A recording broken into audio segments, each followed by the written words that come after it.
Bonsoir à tous, il est 19h, vous êtes sur France 3 Alpes, voici les titres de ce journal. Elle s'appelait Mélinda, nous reviendrons sur l'hommage rendu ce matin à l'adolescente victime d'une électrocution dans un squat de Grenoble. Un rassemblement pour dire non au mal logement. En Maurienne, les Cybèles préparent déjà l'hiver. Depuis des mois, un très gros chantier d'aménagement a débuté au Corbier et à Saint-Jean-d'Arves.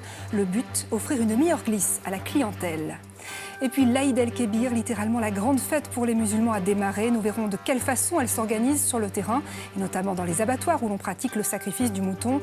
Un événement que nous évoquerons avec Abdel Nasser Zitouni du Centre culturel musulman de Grenoble, notre invité ce soir. À 19h30, Carole Gessler reviendra, elle, sur le dossier Alstom. Un enjeu politique à 8 mois de la présidentielle. François Hollande appelle à la mobilisation pour apporter des commandes et préserver 400 emplois. Et puis il sera aussi question du malaise d'Hillary Clinton, une candidate fragilisée à 2 mois de la présidentielle aux États-Unis. Donald Trump a beau lui souhaiter un bon rétablissement, les républicains exploitent la faiblesse de l'adversaire.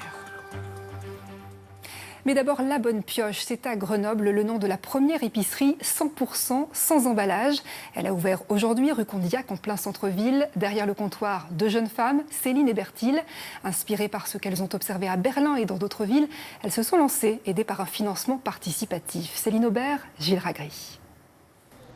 Des tablettes de chocolat, des pâtes aux œufs et même des biscuits apéritifs. Depuis l'ouverture de la boutique ce matin, c'est une douce musique, le débit des silos. Car ici, tout est vendu en vrac. Pas d'emballage, c'est le client qui amène son contenant.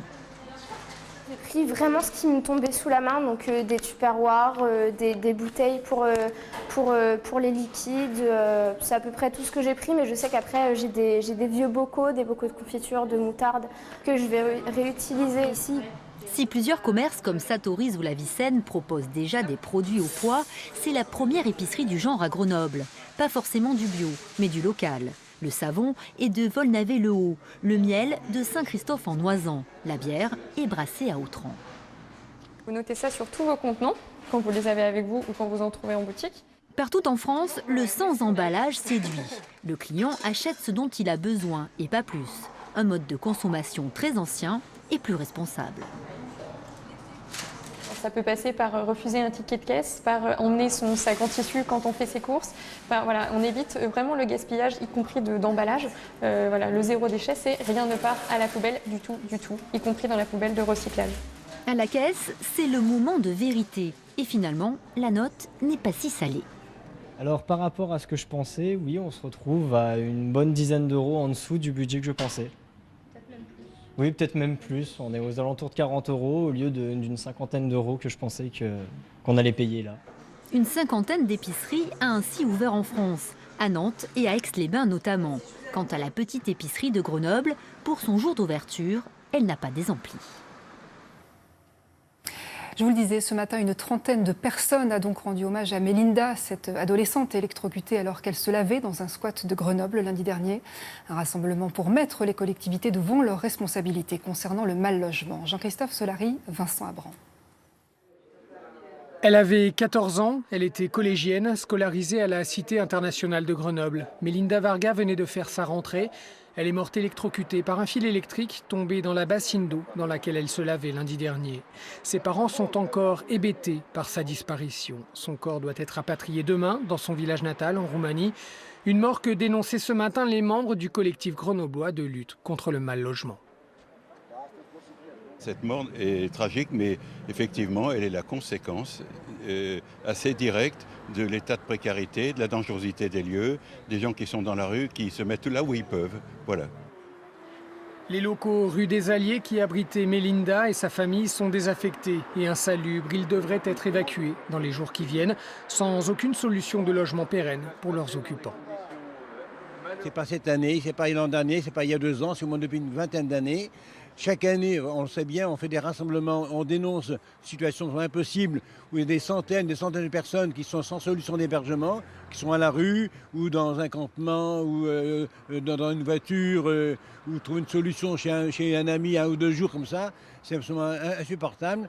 Et à chaque fois, toutes les institutions qui sont concernées se renvoient la balle. De leur côté, les services de l'État en Isère mettent en avant un long travail de terrain. Là, au cas d'espèce, sur le squat que nous connaissons aujourd'hui, il y a un travail social qui a été fait dès le mois de juillet dans le cadre de l'expulsion de la ZAC Flaubert. Voilà, donc les familles qui sont là aujourd'hui n'ont pas fait partie des personnes qui ont été prises en compte et prises en charge parce que la volonté d'insertion est un élément important dans ce diagnostic social. S'il n'y a pas de volonté d'insertion, on ne peut pas forcer des gens à bien vouloir s'insérer. Melinda Varga sera inhumée demain en Roumanie. Les enseignants du Collège international ont en grande partie financé le rapatriement de son corps. Ils se battent pour reprendre leur entreprise en SCOP à Paris. Les salariés d'Ecopla étaient reçus ce matin au ministère de l'économie.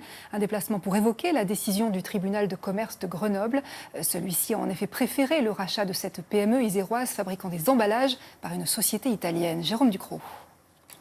Une lueur d'espoir pour les salariés d'Ecopla. Une délégation du fabricant de barquettes en aluminium a été reçue en fin de matinée à Bercy par Martine Pinville, secrétaire d'État, auprès du ministre de l'Économie et des Finances.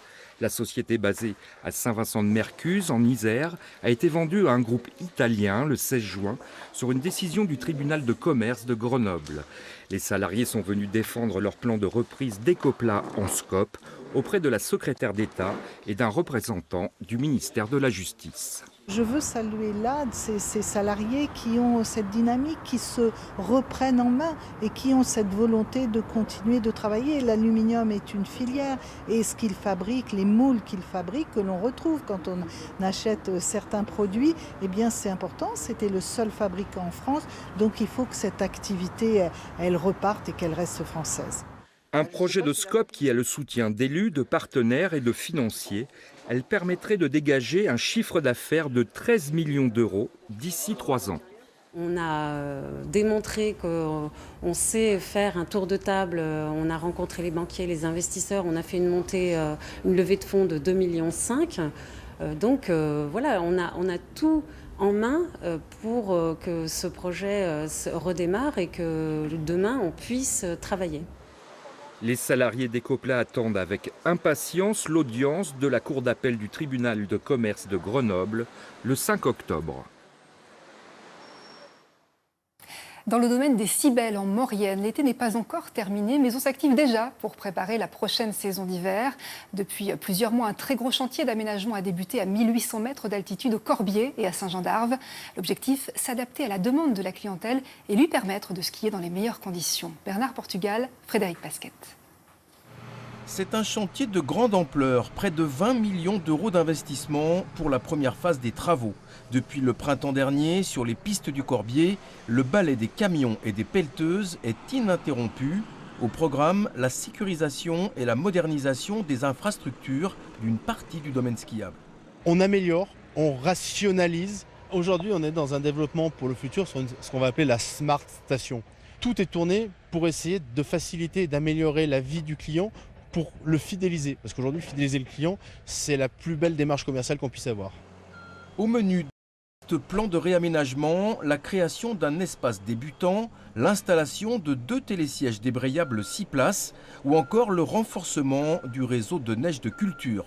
Un enjeu essentiel sur un domaine dont le bas des pistes est situé à 1500 mètres d'altitude. On prend des enneigeurs qui consomment moins d'air, donc qui consomment moins d'électricité, qui nous permettent d'avoir le même résultat en moins d'heures en faisant tourner plus d'enneigeurs avec les installations qu'on a. Donc à la fois économiquement c'est très intéressant parce que ça nous permettra de mieux travailler et à la fois écologiquement en changeant la perche, ça nous permet aussi de réduire notre impact environnemental. Les différents chantiers dureront jusqu'au 15 novembre prochain, mais d'autres phases de travaux sont prévues. Elles devraient s'étaler jusqu'en 2020 pour un montant total de 30 millions d'euros. Quant au domaine des cibelles, il ouvrira ses portes le 17 décembre. Elle est la fête la plus importante de l'islam. La célébration de l'Aïd el-Kébir a démarré aujourd'hui. Elle va durer 3 jours et s'accompagne du sacrifice d'un animal, le plus souvent un mouton. Un abattage rituel strictement encadré. Pour l'occasion, des abattoirs temporaires sont mis en place. À Saint-Martin-de-Bellevue, en Haute-Savoie, le reportage de Xavier Schmitt et Christian Mathieu. À chaque numéro, un mouton et son acheteur. Le rituel de l'Aïd doit être bien organisé, car il y a foule. 650 fidèles sont attendus dans cet abattoir temporaire, installé spécialement pour répondre à la demande. Beaucoup se sont rendus à l'avance chez l'éleveur pour choisir l'animal. Ce doit être un mâle âgé d'au moins 6 mois. En fonction des familles, ils veulent un poids plus ou moins grand. Donc les grandes familles vont vouloir un gros agneau. Dès qu'ils sont plus pour faire le sacrifice et qui ne veulent pas que ça leur coûte trop cher, vont prendre des agneaux plus petits. Et puis ceux qui s'y prennent au dernier moment, ils prennent ce qui reste dans les élevages. Voilà. L'Aïd commémore le sacrifice que Dieu demanda au prophète Ibrahim, l'Abraham de la Bible. La fête dure 3 jours, mais les plus volontiers célébrés le premier jour. L'abattage rituel est assuré par un sacrificateur formé et agréé par les pouvoirs publics. Ce sont des personnes qui viennent donc de Lyon, de la mosquée de Lyon, etc., qui sont habilitées à faire cette tradition qui se fait dans les us et coutumes, naturellement, avec les moyens qui sont mis en place de manière à ce que ça respecte toute la législation française, etc., bien entendu. L'abattage sans étourdissement des animaux est une dérogation légale pour respecter la liberté de culte. Mais tout le déroulement de l'élevage à l'abattoir est strictement encadré par les services de l'État. Les animaux qui sont abattus, sacrifiés ce jour-là, doivent l'être dans les règles de sécurité alimentaire, bien évidemment, mais également de protection animale et du respect de l'environnement. L'Aïd est l'une des 2 plus grandes fêtes musulmanes. C'est la fête du partage en famille et entre amis ou voisins. La viande sera cuisinée, grillée ou bouillie. Voilà, l'Aïd, la grande fête. On va continuer d'en parler avec vous, Abdenasser Zitouni. Bonsoir et bienvenue parmi nous. Vous êtes imam au Centre culturel musulman de Grenoble. Première question, cette fête, elle occupe quelle place dans le cœur des musulmans? Une grande place. C'est une fête que l'on connaît depuis notre naissance et donc elle s'y incruste et elle a une grande part. Et bien entendu, comme il a été dit dans le reportage, c'est ce fameux geste qu'Abraham devait faire.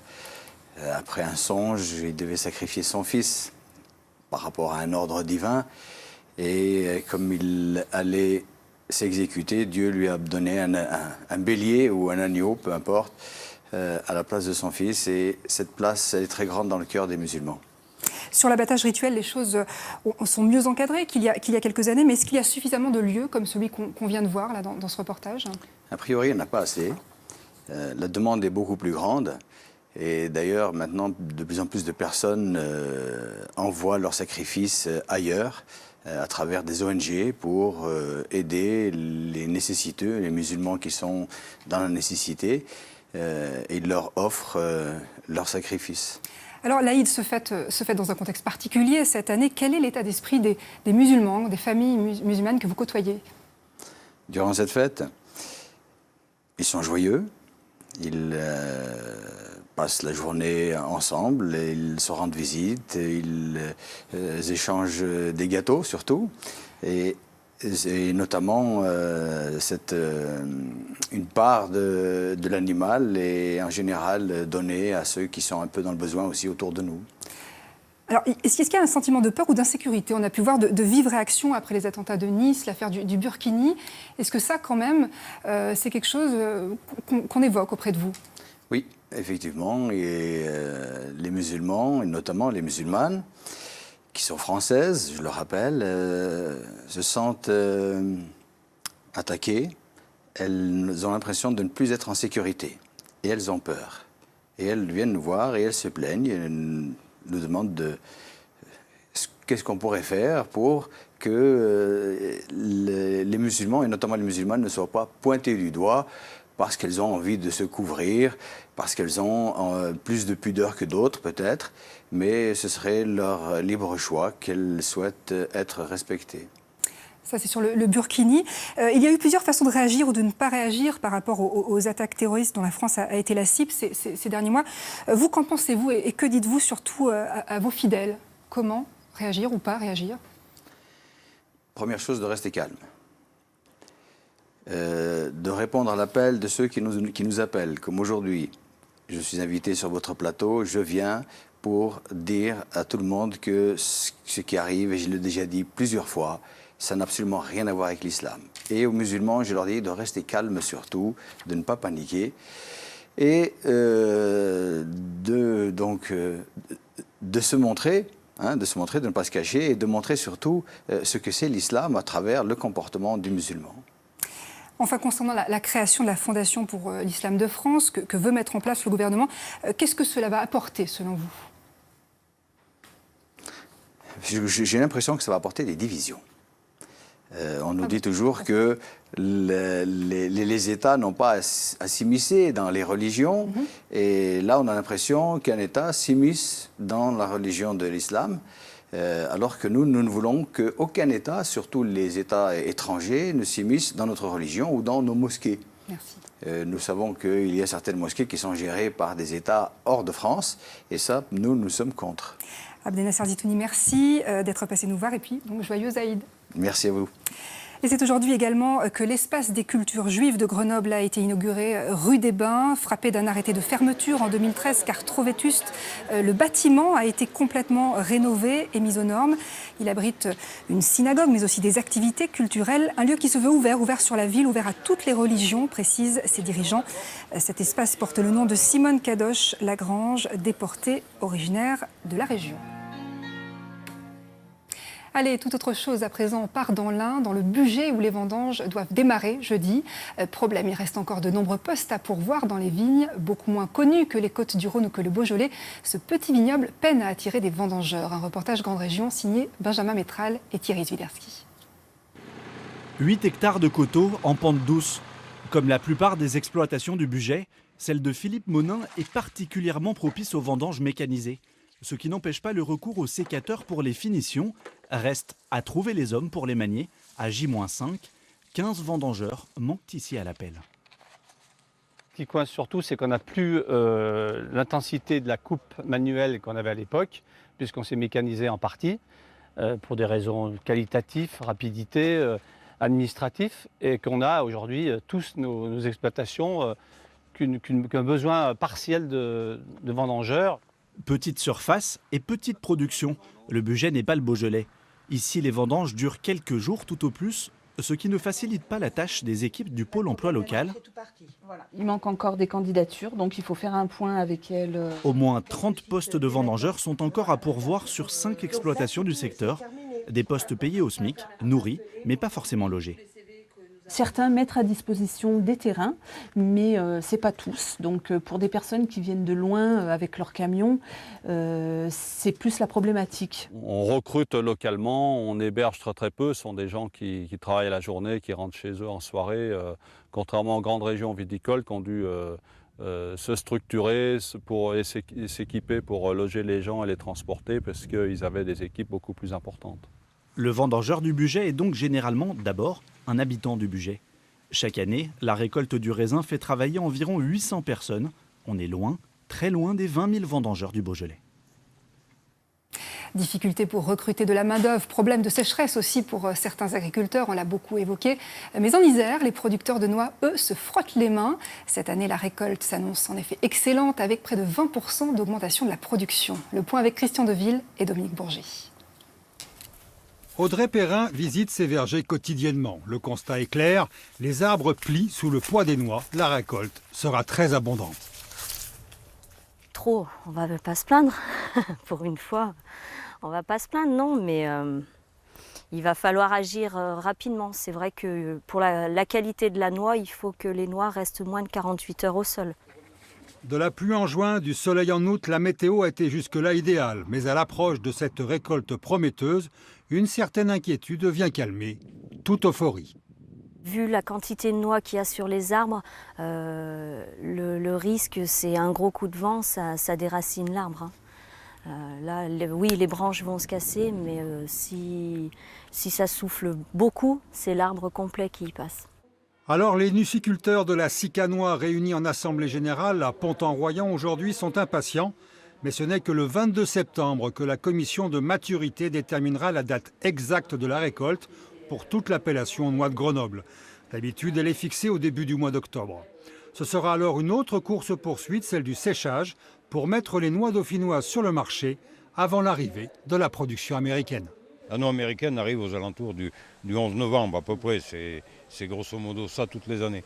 Donc nous, notre souci, c'est de faire une noix de qualité, chose qu'on sait faire, et de la mettre bonne heure sur le marché pour qu'elle bénéficie soit à l'exportation sur l'Allemagne, l'Italie en particulier, le Danemark, soit sur le marché français, mais qu'on puisse approvisionner rapidement. Pour l'instant, l'heure est aux derniers préparatifs. L'année dernière, la récolte 2015 avait presque atteint les 10 000 tonnes.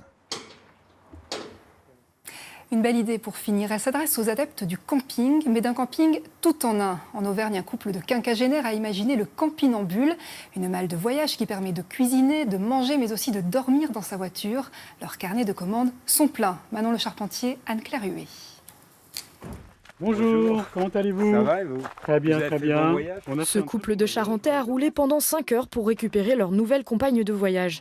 Une malle de camping installée en 5 minutes à l'arrière de leur véhicule. Couchette, table, cuisine aménagée.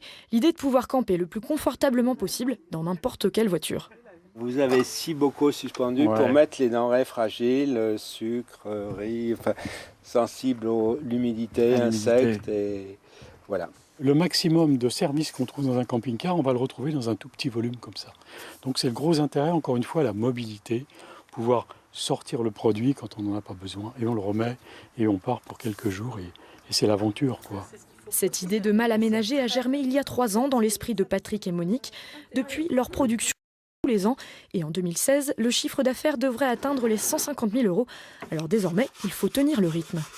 Là, on a une série de 6 campi-couchettes qui sont en train de se terminer et on est sur une série de 12 campi-bivouac qui sont en cours de fabrication.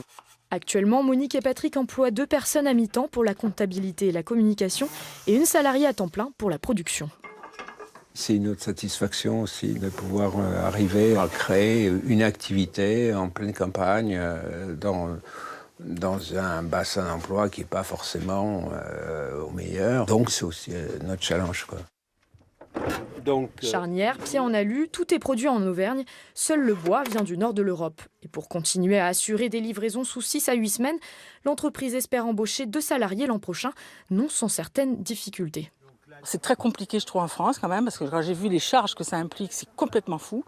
C'est complètement fou. On se dit, mais et alors qu'on a du travail, plus qu'il n'en faut, et qu'on ne peut pas embaucher parce qu'il y a trop de charges, quoi. Et nous, on ne pourrait même pas se payer. Donc c'est encore compliqué. Il n'y a que depuis le mois de juillet, à peu près, où on arrive à sortir 1 500 €. Voilà. Mais si ces ventes poursuivent leur progression, Campinambule devrait trouver son équilibre d'ici 1 an. C'est trop cool. Avant de se quitter, je vous rappelle cette information, l'hommage rendu ce matin à Melinda Varga, cette adolescente victime d'une électrocution lundi dernier dans un squat de Grenoble. Tôt ce matin, une trentaine de personnes se sont rassemblées au 62 rue des Alliés, à l'endroit même où survivaient Melinda et sa famille dans l'insalubrité. Le corps de la jeune fille sera rapatrié demain en Roumanie. Ainsi va l'actualité dans les Alpes. Elle continue. N'oubliez pas sur Internet et notre site alpes.france3.fr.